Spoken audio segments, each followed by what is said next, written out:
Trapped in a whiteout blizzard, the retired veteran Brian Graham thought the storm would kill him, until he realized something far deadlier was already inside. His dog Jack, a massive German Shepherd mix with intelligent amber eyes, stood rigid before the stone chimney, hackles raised, a low, guttural growl rumbling from deep in his chest. Jack had walked calmly through gunfire to drag Brian from a burning Humvee overseas, but this century-old stone terrified him. This wasn't animal instinct reacting to weather. This was a warning. Brian remembered the cost of ignoring Jack's alerts before, the faces of his fallen squad, haunting his nightmares. He wouldn't make that mistake twice. What could be sealed behind those stones that terrified the only being he trusted? A forbidden secret buried for 12 years, dark enough that powerful men, led by developer Jerry Dunn, would burn this cabin, and everything in it, rather than let it see daylight. The true story began weeks earlier.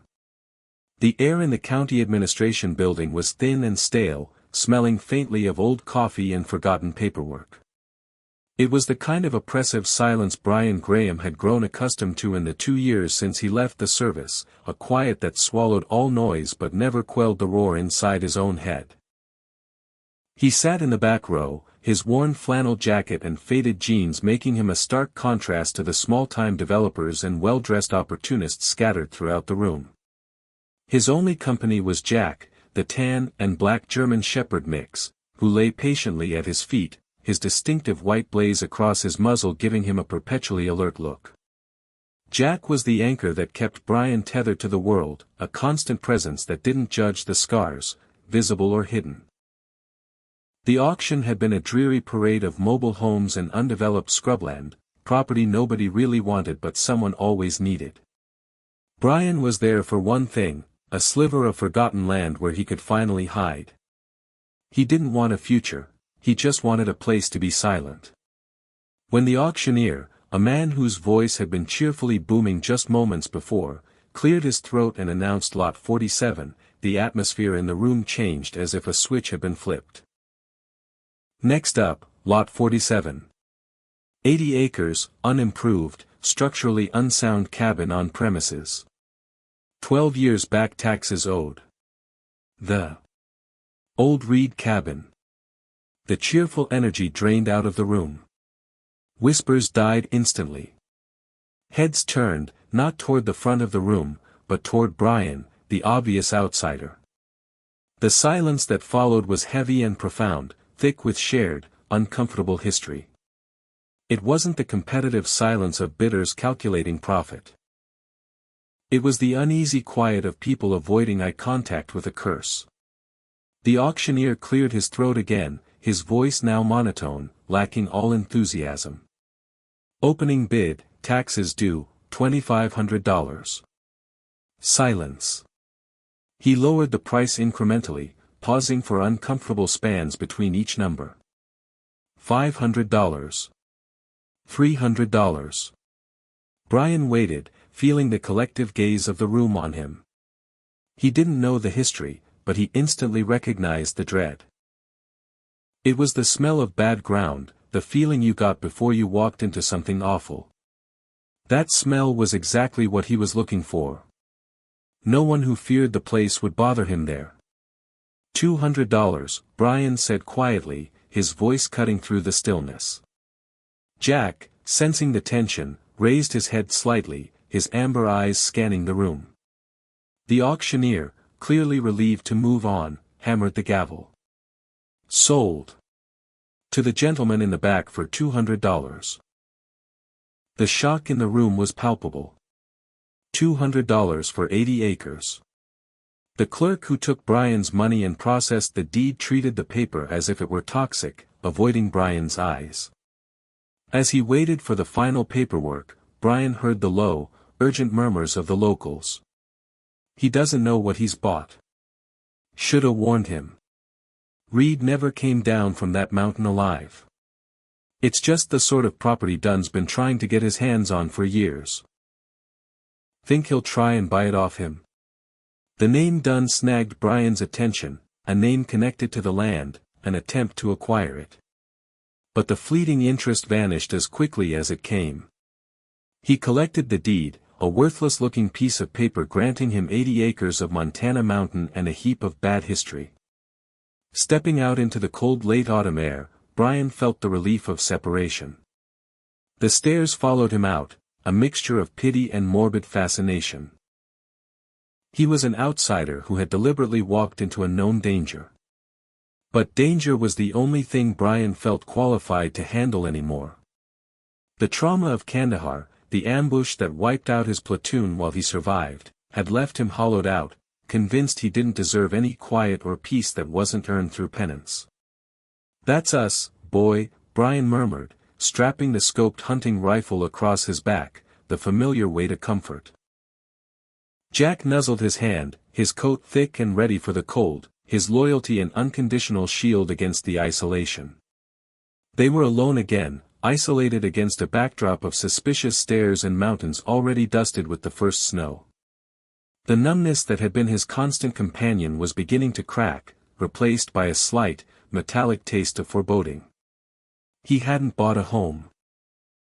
He'd bought a mystery, and for the first time in years, the thought of facing an external threat felt less painful than facing the ghosts inside his own head. The first real stop was Milo's General Store, 20 miles down the road. It was the last outpost before the long, unmaintained trail to the cabin.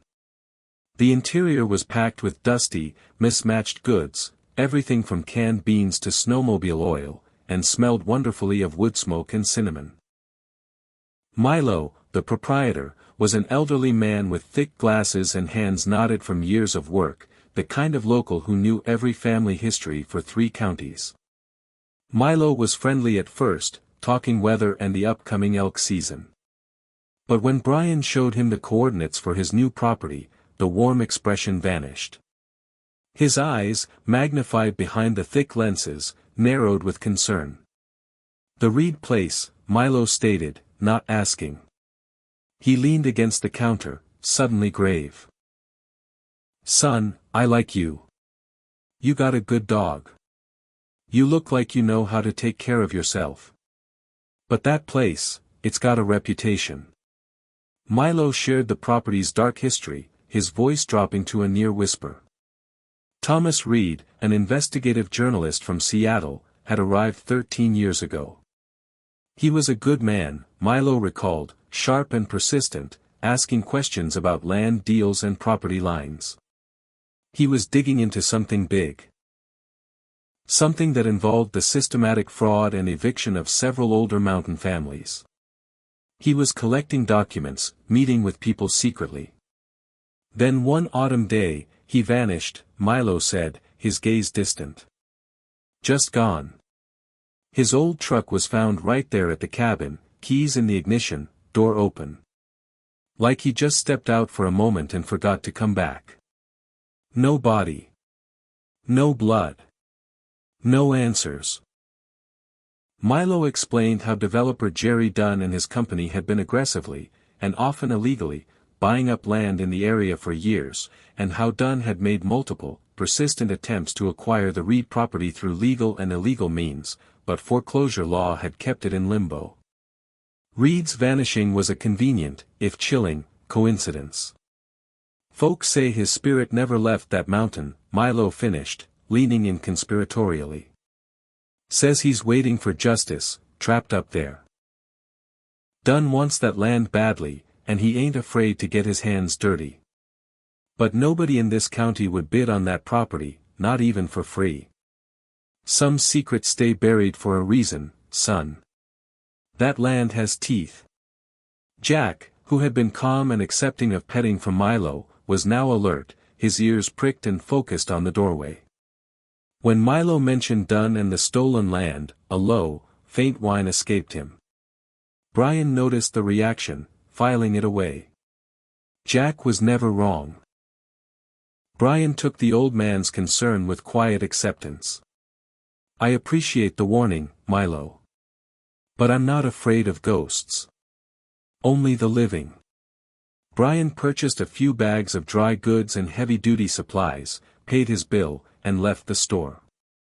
As he drove the old, gravel county road toward the mountain, the trees grew denser, the cell signal died, and the air grew colder.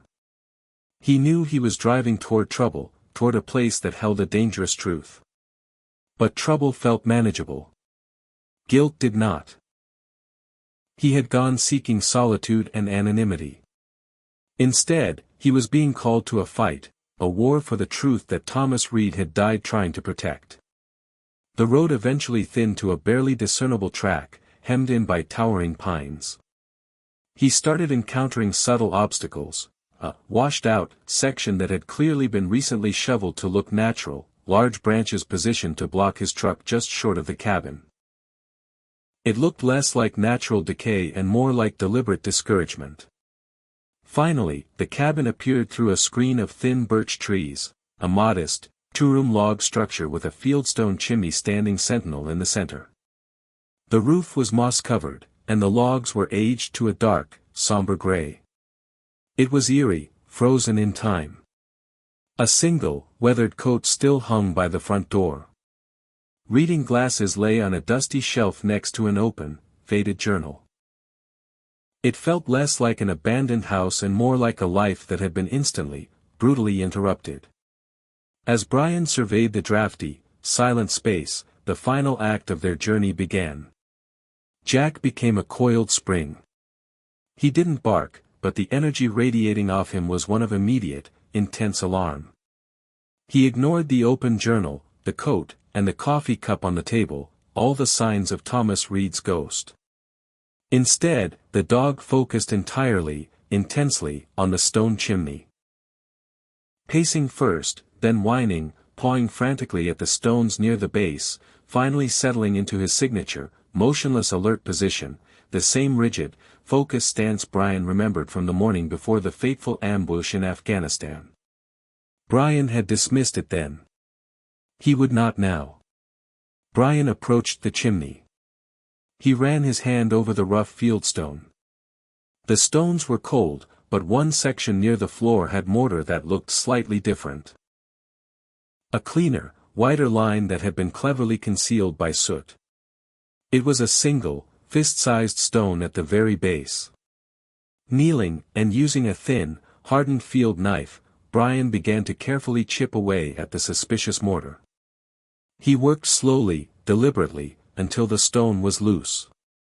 Pulling it free, he exposed a dark cavity inside the chimney's heart. Inside, nestled snugly, was a waterproof, military-grade container, the type meant to hold sensitive electronics in harsh environments. With trembling hands, Brian retrieved the cache. He broke the seal and lifted the lid. Inside were multiple USB drives, a leather-bound journal, and a stack of photographs. Resting on top was a single, yellowed sheet of paper with a handwritten note, the ink faded but still legible. "If you're reading this, I'm likely dead. Please finish what I started. T. Reed." Brian stood slowly, the heavy weight of the container suddenly feeling like a responsibility, a burden passed across 12 years. He wasn't dealing with a ghost story or a curse. He was dealing with a murder, a cover-up, and a dangerous truth Thomas Reed had died trying to save. He had come seeking isolation, but Jack had led him to a fight. Brian realized, with a chilling certainty, that he hadn't bought a cursed house, he had bought the weapon needed to expose a conspiracy. The numbness was completely gone, replaced by a cold, sharp feeling of purpose. The wind outside the cabin was picking up, whining around a single windowpane, a sound that quickly faded as Brian carried the military-grade container over to the sturdy wooden table. The storm was coming, a fierce mountain whiteout predicted to hit by nightfall, but the immediate crisis was here, nestled in a metal box.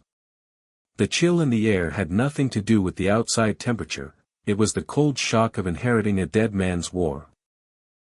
He set the container down next to the dusty journal Thomas Reed had abandoned, the untouched cup of coffee still sitting nearby, a life arrested mid-sip 12 years ago.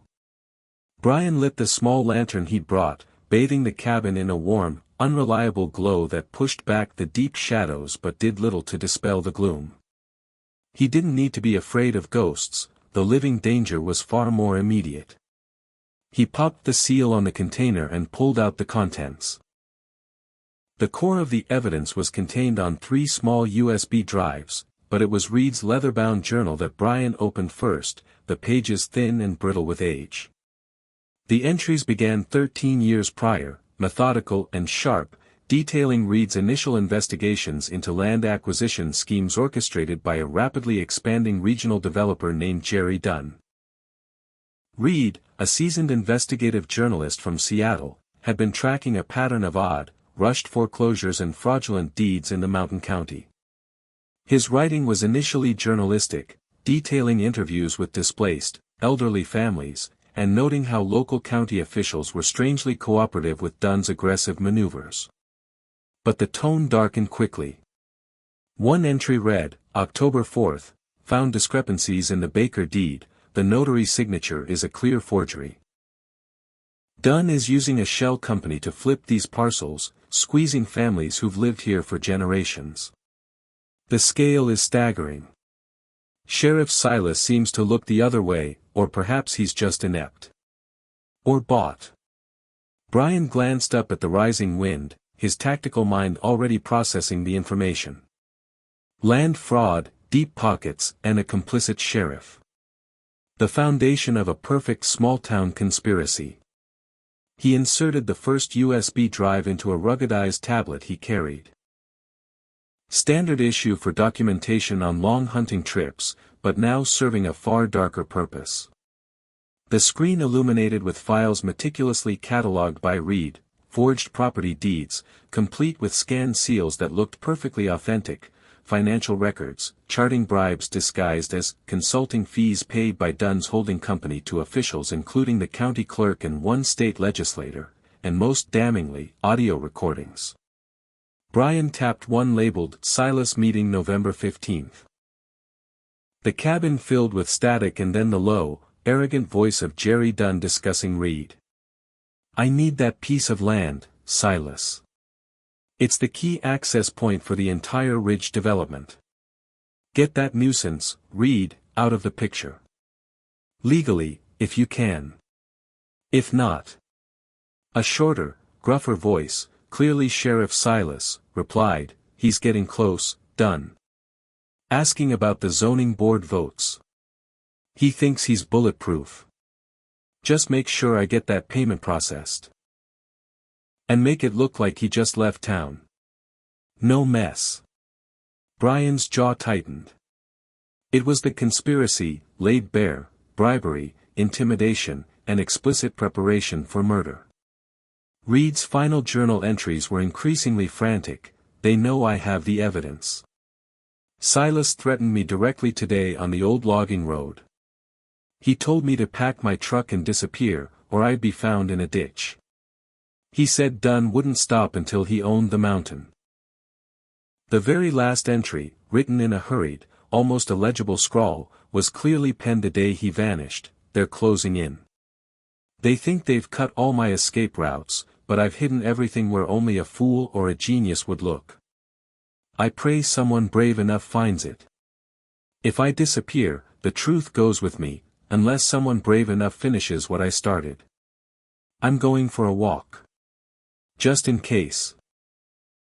As Brian absorbed the sheer weight of the 12-year-old truth, Jack, who had been resting quietly, suddenly rose to his feet. His growl wasn't the low, rumbling alert he'd given at the chimney, this was a menacing, protective warning, low in his chest, directed toward the windows. Brian instantly extinguished the lantern, plunging the cabin into near darkness. He grabbed his rifle from its case, the cold steel familiar and reassuring. He moved silently to the window, peering out into the swirling, thickening snow. Nothing. Only the howling wind. Then, through a brief parting in the white curtain, a flicker. Headlights. Approaching slowly, powerful beams cutting through the heavy snow. No one should be on this track in weather like this, especially not at this hour. Brian checked the action on his rifle. Jack positioned himself rigidly between Brian and the front door, the embodiment of a silent, lethal shield. The vehicle stopped outside the clearing. A heavy-duty, state-issued pickup. The door opened, and a large, uniformed man emerged, Sheriff Silas. He wasn't wearing a casual coat, he wore thick, black Arctic gear, carrying a powerful flashlight that he swept across the cabin. Silas approached the porch, his boots crunching on the fresh snow. "Hello. Anyone home?" "Just checking on the new owner." "Dangerous weather coming, son. Just making sure you haven't been snowed in." The voice was deceptively friendly, booming, but strained. It was a thinly veiled assessment, a probe. Brian remained silent, rifle aimed at the door, the scope useless in the gloom. He didn't want Silas to know he was already organized, already armed.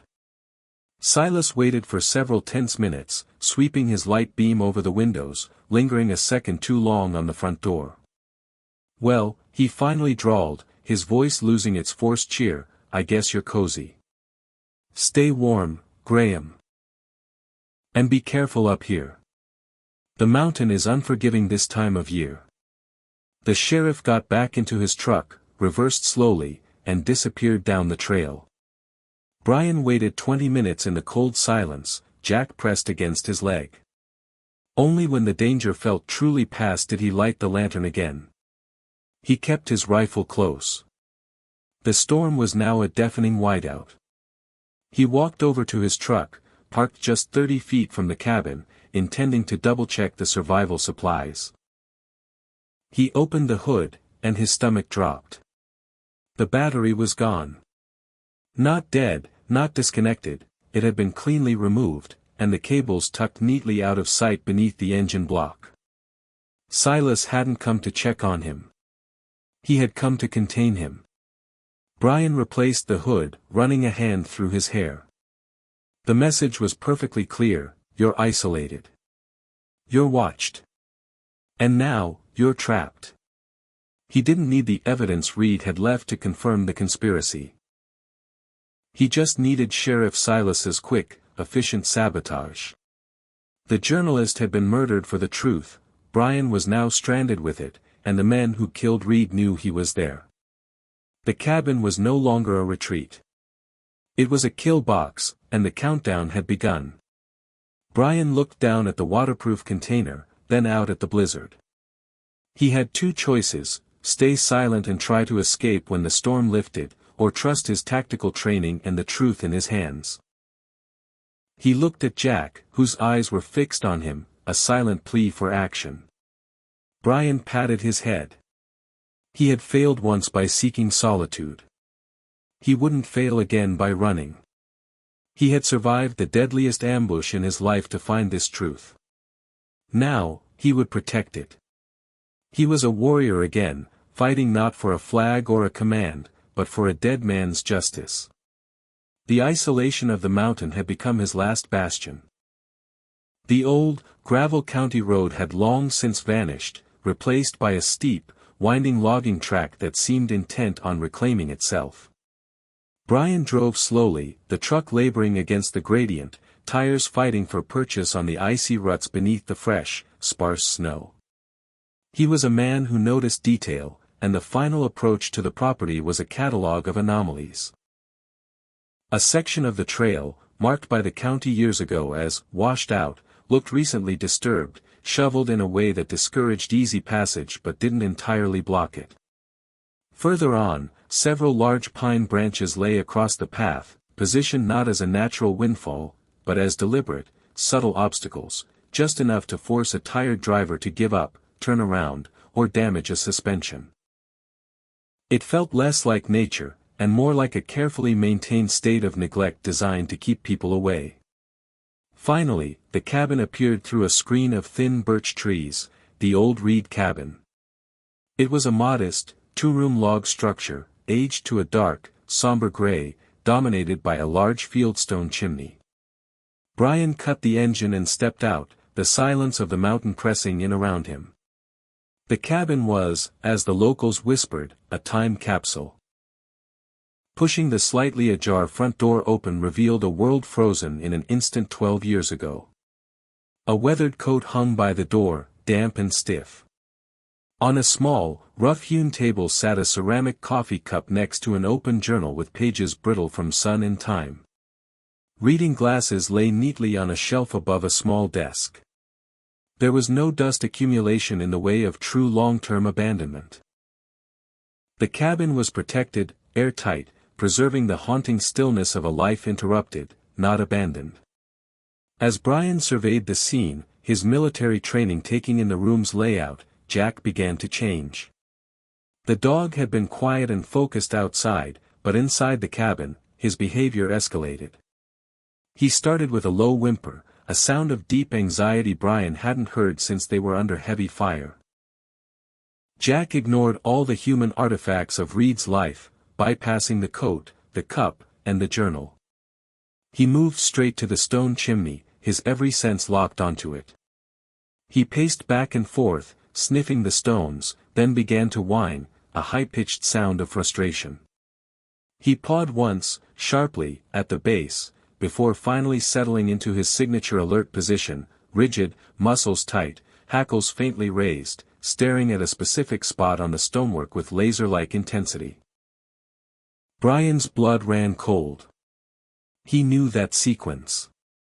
He had seen it in the high desert of Afghanistan, hours before they walked into the ambush. It was the same silent, frantic alarm that Jack had given, refusing to enter a compound Brian had ordered his men to clear. Brian, relying on flawed intelligence and his own misplaced confidence, had ignored him. He was the only one who walked out alive. The crippling memory slammed into him. The smell of diesel and blood, the screaming, the faces of his fallen squad.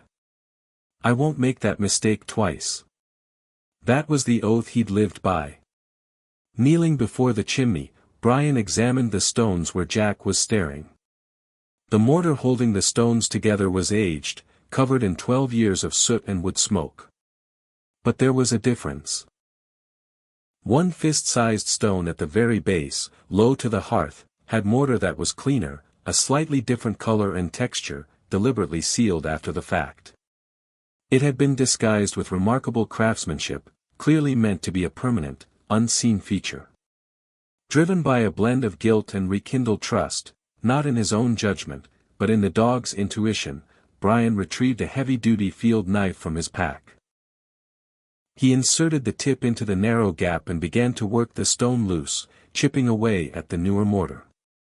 It took 10 agonizing minutes of careful leverage, but finally, with a soft scraping sound, the stone shifted. Brian pulled it free, revealing a dark, precisely carved cavity inside the chimney's thick foundation. Inside, nestled securely, was a waterproof military-grade container. It was the kind Brian recognized from his supply days. Tough, durable, and designed to protect its contents from fire, water, and impact. He lifted it out, its weight surprising, and set it on the table. He snapped the heavy seal. Inside lay the journalist's inheritance, 3 small USB drives, a leather-bound notebook, and a stack of photographs of what looked like official documents. Resting on top of everything was a single, yellowed sheet of paper. Brian picked it up and read the hurried, stark message. If you're reading this, I'm likely dead. Please finish what I started. T. Reed. Brian's breath hitched. He closed his eyes for a moment, the atmosphere of the cabin changing around him. The eerie sense of a haunting vanished entirely, replaced by the colder, harder truth of a cover-up. Thomas Reed hadn't succumbed to a curse, he had been murdered, and his last act was to place the burden of justice in the one place he knew his killers couldn't find it. He looked down at Jack, who had relaxed slightly, still watchful but no longer frantic. The dog had guided him straight to the truth, vindicating his own long-suppressed instincts.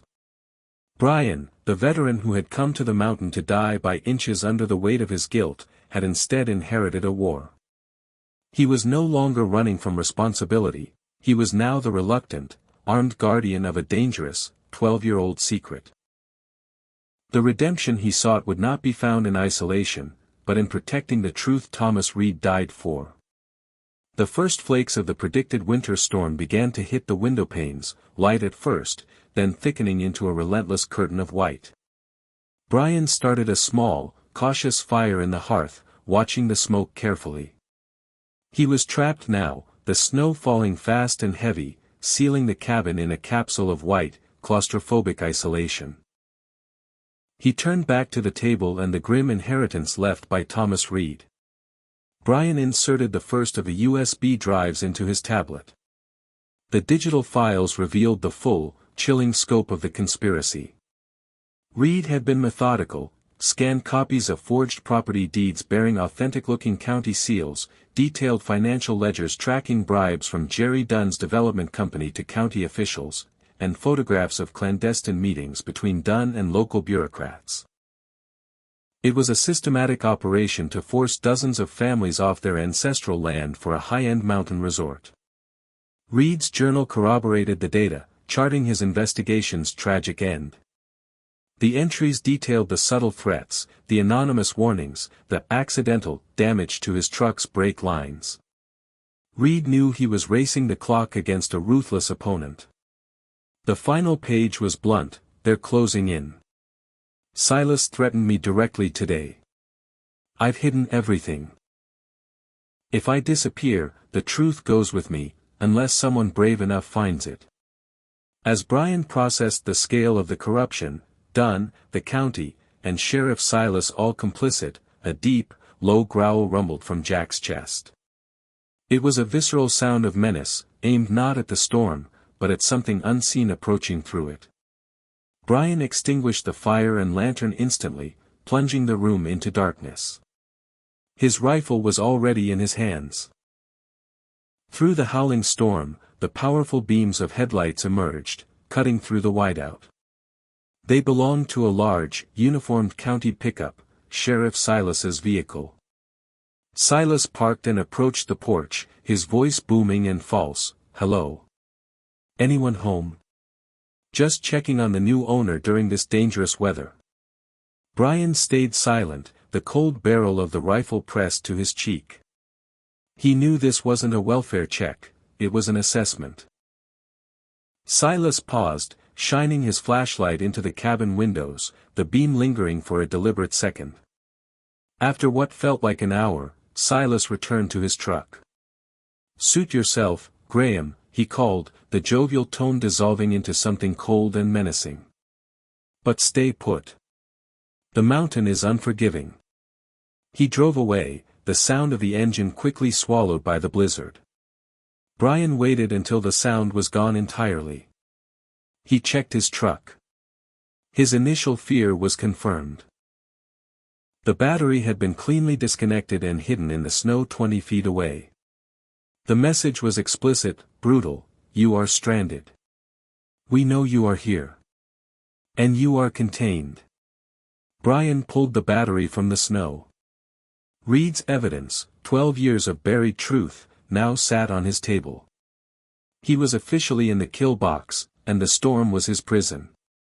The blizzard lifted the following morning, leaving the mountain world pristine, frigid, and blindingly white.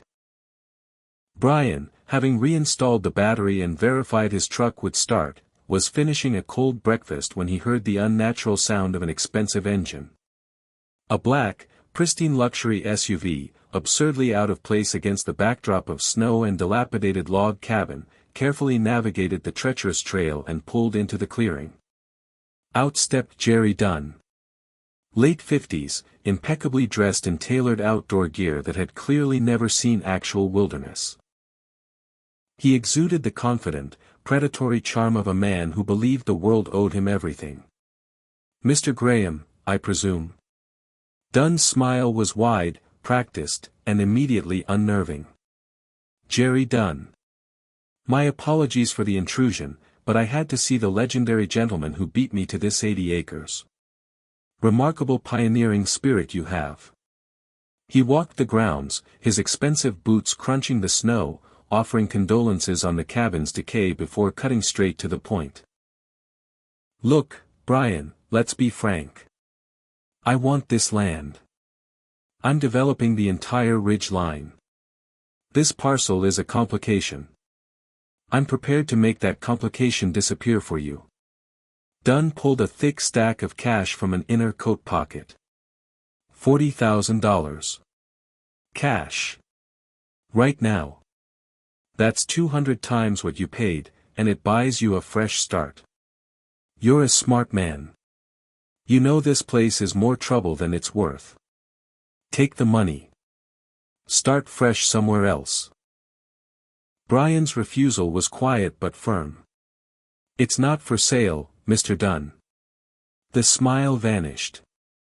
Dunn's mask cracked, revealing the cold, reptilian calculation beneath. His eyes narrowed. I see. You found something, didn't you? People who don't know when to walk away tend to have accidents up here, Brian. The mountain is unforgiving. The veiled death threat hung heavy and undeniable in the crisp air. Dunn returned to his SUV. Brian, watching through binoculars from the cabin window, saw Dunn pull out his phone. The developer's voice, though muffled by the glass, was raw with furious certainty. He's not leaving. Yes, I'm certain he found something.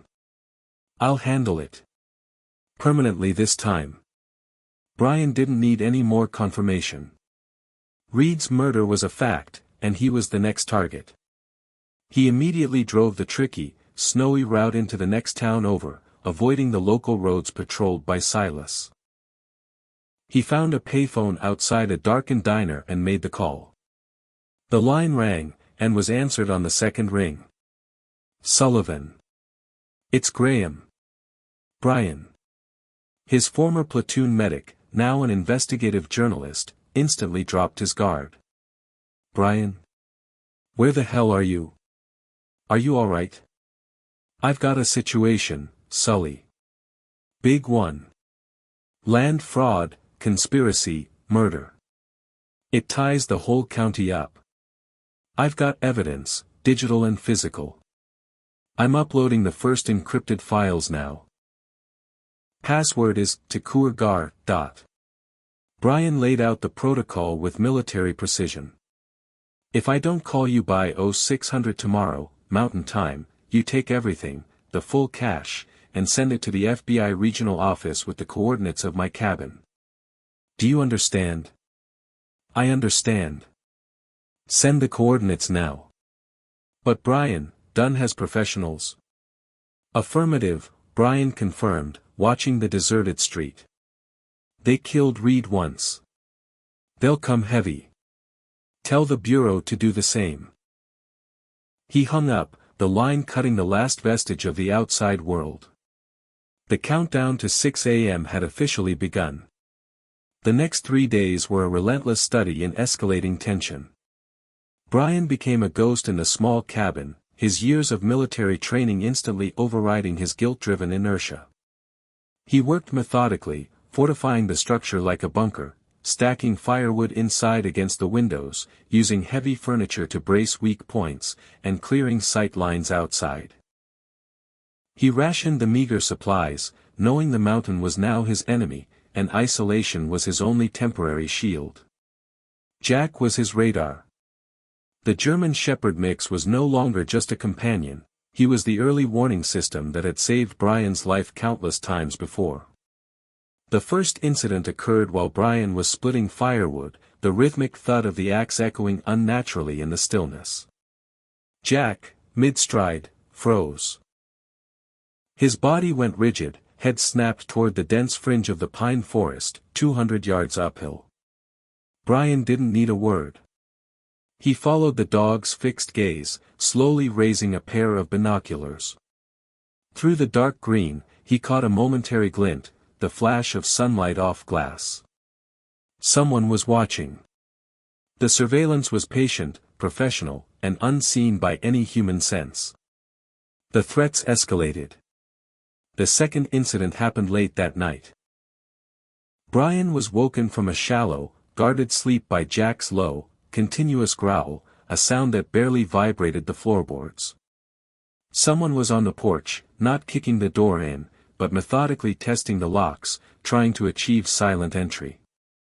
This was not a thief, this was an operative. Brian didn't open the door. He simply put a high-velocity warning round through the wood paneling adjacent to the lock. The frantic sound of scrambling footsteps retreating through the snow confirmed the message. The third incident was the most brazen. It was mid-afternoon, and Brian was focused on the front of the cabin, anticipating a renewed frontal probe. Jack suddenly leaped up, not toward the door, but toward the back corner. He barked once, a sharp, violent signal, and launched. An intruder, having painstakingly picked the lock and pried loose the barricade on the small back window, was silently slithering through the opening, a pistol raised. Jack clamped down on the man's forearm with surgical precision, dragging him back out the window. The intruder howled, dropping the weapon as he fled screaming into the dense trees. These weren't opportunistic criminals. They were trained operatives, probing defenses, gathering intelligence, and testing response times. Brian realized with cold clarity, they were learning how he fought, preparing for a coordinated assault. The weather forecast confirmed his worst fears: a massive, multi-day blizzard system was approaching, predicted to hit tomorrow night. It was the perfect, terrifying cover for the final attack: impassable roads, zero visibility, and no chance of outside help reaching him before the 0600 deadline. Jack and Brian moved through the small cabin, silent partners preparing for siege. Every spare magazine, every ration, every potential line of fire was accounted for. The next night would be the longest of their lives. With the knowledge that the megastorm was hours away and that Dunn's professionals were already positioning themselves, Brian knew he had one final window for insurance. He left the cabin, driving cautiously but quickly, using every piece of counter-surveillance training he possessed. Unnecessary turnoffs, sudden slowdowns, and constant checks in his mirrors for any sign of a tail. He drove 40 miles, bypassing the corrupted local town entirely, heading for the next county seat. There, he acquired a burner phone and ducked into the anonymity of the public library. Using an ancient desktop computer, he accessed his encrypted cloud storage and uploaded the remaining documents, audio files, and photographs from Reed's cache to Sullivan's secure server. It was the final, unassailable piece of proof. He made the call from a payphone outside the diner.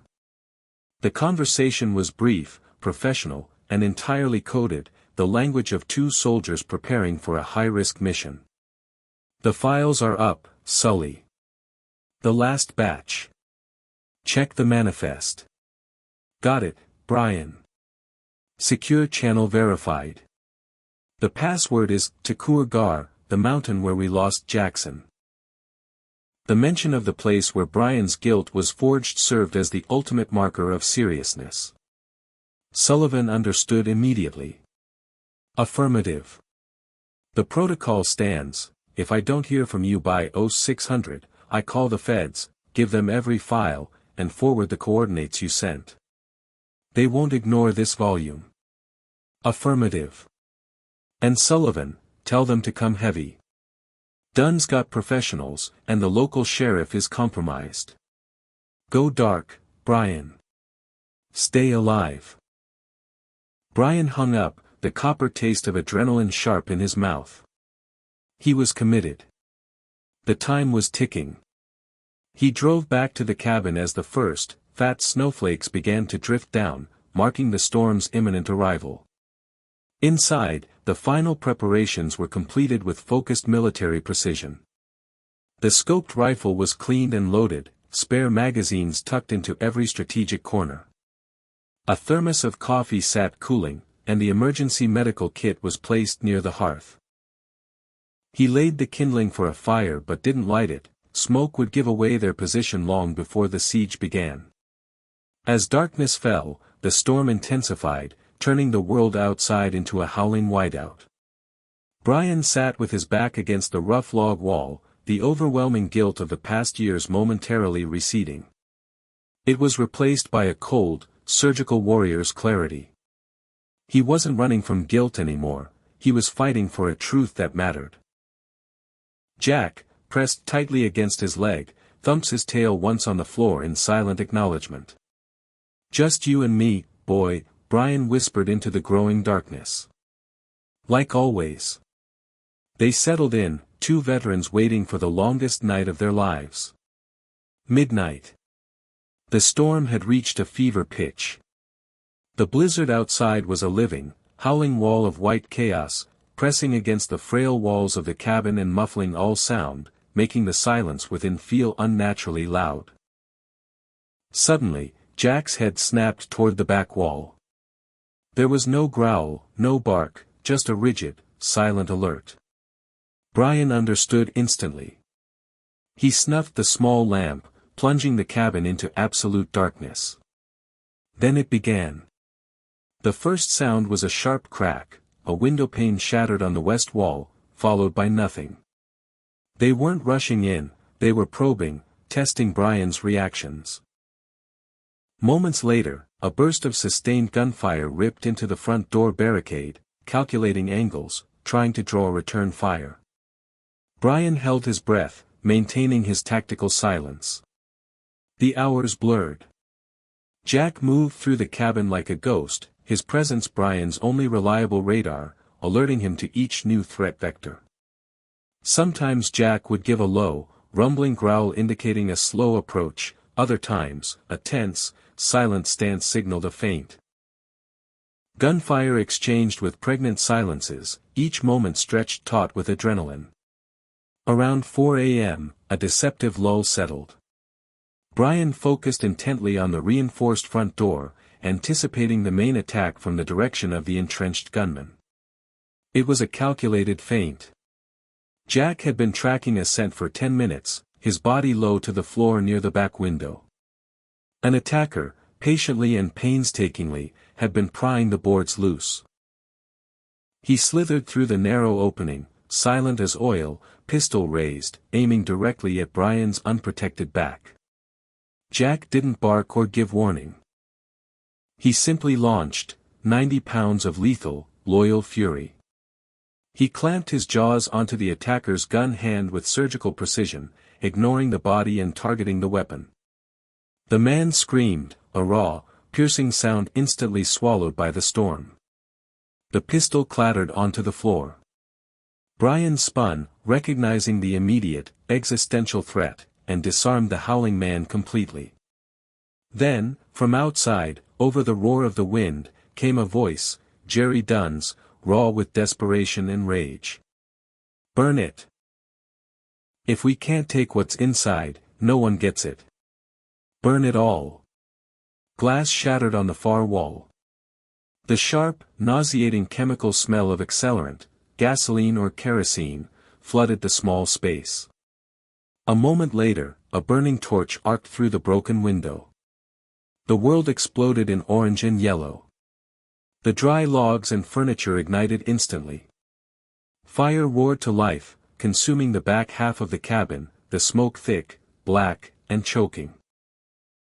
Brian and Jack were trapped, pinned between an inferno and armed killers waiting outside. The heat was unbearable, the light blinding. There was no choice left. "Jack, to me!"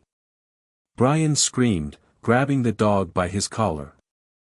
He kicked the front door, already weakened by the gunfire, off its hinges. They burst out into the chaotic, gray pre-dawn light, charging into the open, into the guns of the waiting men, and into the jaws of death itself. Brian and Jack burst from the inferno into a nightmare tableau. The gray pre-dawn light mixed with the savage orange glow of the burning cabin, illuminating Jerry Dunn and 4 armed mercenaries in a deadly semicircle. Guns were raised, aiming across the few feet of snow. Jack, singed and favoring his front right leg, didn't hesitate. He limped forward, positioning his body directly between Brian and Dunn's pistol, a living, defiant shield. Teeth bared, he issued a low, guttural growl that defied death itself.